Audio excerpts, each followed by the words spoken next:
Yeah. All right. So for your assignment 3,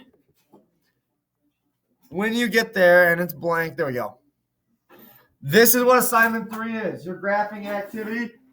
I went through and made this. This has us looking at all of the different objects that exist in our solar system. And it has it looking at the mass of the object and how much gravity that object has. So I included the sun just to kind of show how much bigger the sun is compared to all of our planets. You do not have to worry about graphing the sun because its mass and its gravity is so much bigger than every other planet, every other object in our solar system. You do not have to graph the sun. What's tricky here is I have 2 pieces of information here, and both of them have kind of some crazy numbers. So when we're making our scale in our graph, we have to be very careful that we graph it correctly. Otherwise, it's going to get really messy really quickly.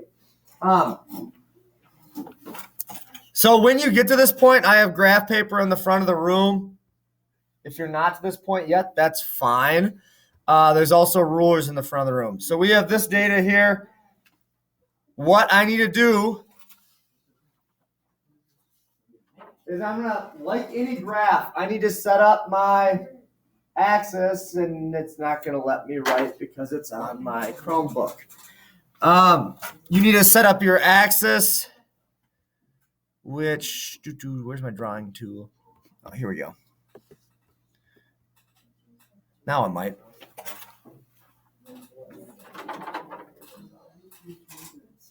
Yes. So you're going to draw your axis. Your guys is going to look a lot prettier than mine. Then you can label your axis. So you have your X, you have your Y. On your X-axis, you're going to put gravity.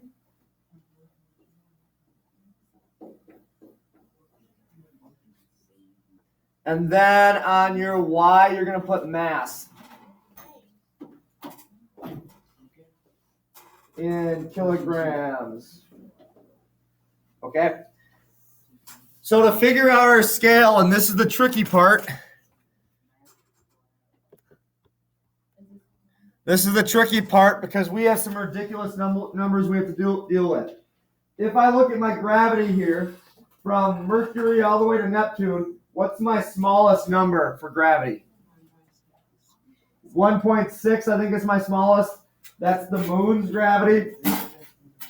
So 1.6 is the smallest number I have. The largest number for gravity I have, other than the sun, 23.1 for Jupiter. So I need to make a scale that goes from 1.6 to 23. So if I scroll back up, that's when I'm going to put. Go back to view. That's what I need to put on my scale for gravity. So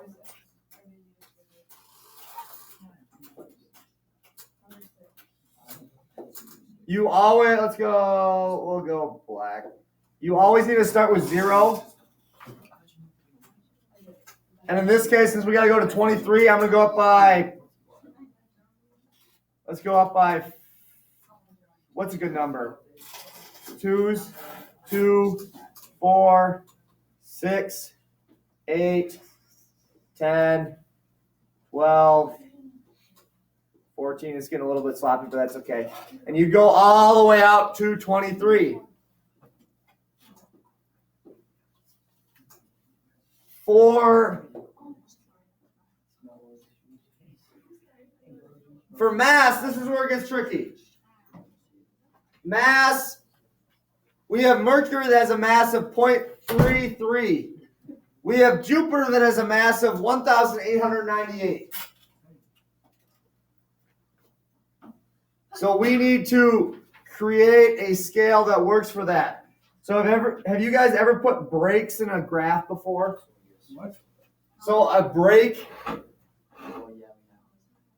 A break is where you put two lines in, showing that your scale is jumping up.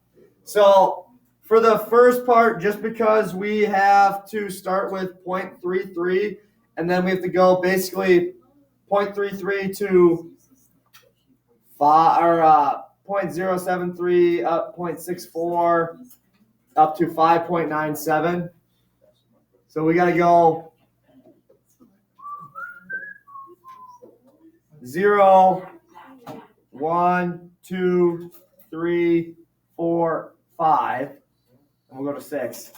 So I have 0 through 6. Now I need to insert a break to show that my data is jumping up. To do that, I'm just going to put two lines in, and that's showing that I'm like skipping a section.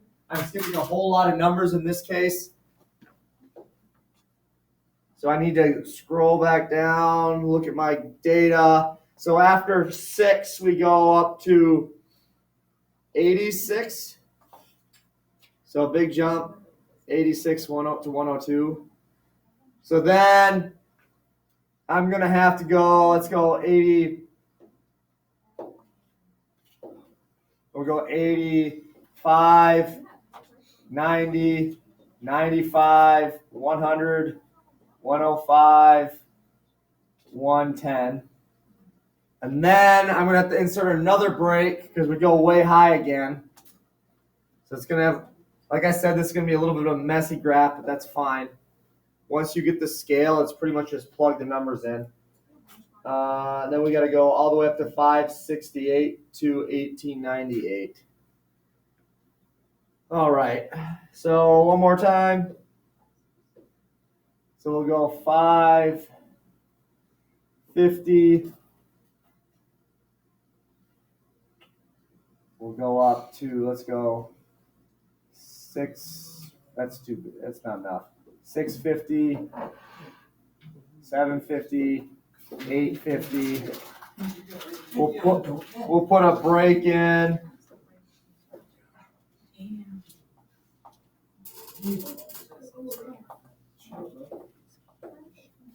We'll put another break in, and just to make this easy on ourselves. So you have to have 3 breaks, and then we'll just go up to 1800 on this line. All right. So at this point, all you need to do is look at the gravity and then the mass for each planet. So you guys, when you make this, can literally just copy this graph setup. If you do that, you'll be just fine. You're going to graph each point like we see here. So my first point for Mercury is 3.7 gravity, 0.33 mass. So I'm going to go over 3.7. So somewhere in here, I'm going to go up to 0.33. So my first dot is like, my first data point for Mercury is like right there. So you're going to go over gravity, up mass. So like I said,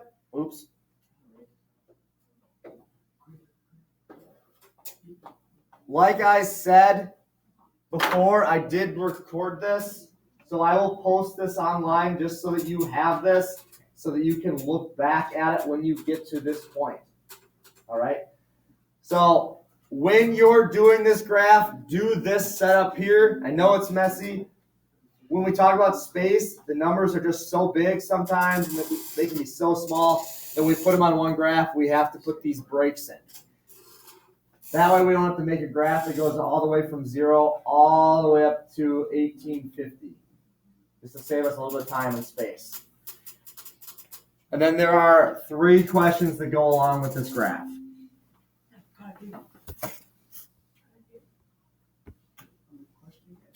I did too.